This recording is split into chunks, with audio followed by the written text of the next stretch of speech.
For the latest, let's cross over now to Bali, and we're joined by Ana Baranova from the NGO group Copernic, helping coordinate the response in the area. Ana, thank you so much for joining us. There have been reports that thousands of people have decided to stay put near Mount Agung despite an alert being raised to the highest level. What have you heard? Are they staying there, or are they being forcibly evacuated out of the area? Well, we had a number of eruptions this past weekend, as you may have heard. And before the level was switched from level 3 to level 4, people have started to evacuate voluntarily.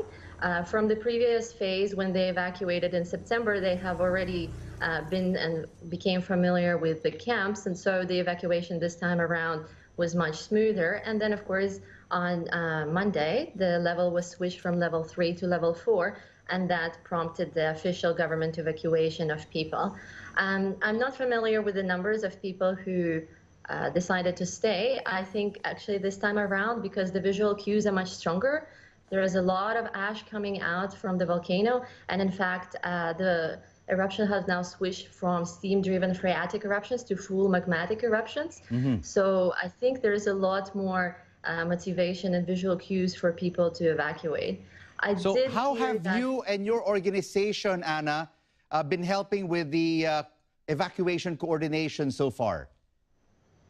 So I'm part of the organization named Copernic, which has been hosting the community relief effort. And of course, this community relief effort is formed by a number of local organizations, businesses, and individuals who are working really hard and trying to support the government's efforts now. And of course, with this eruption being very ash heavy, our highest priority right now is to procure and distribute masks. And is this the most important resource that you need, particularly in the evacuation centers? Yes.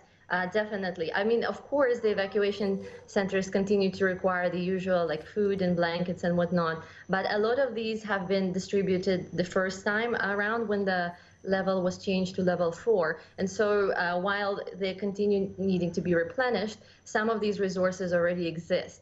And so this time around, the biggest change is the fact that there is a lot of ash coming out. And we have already previously distributed nearly 21,000 masks.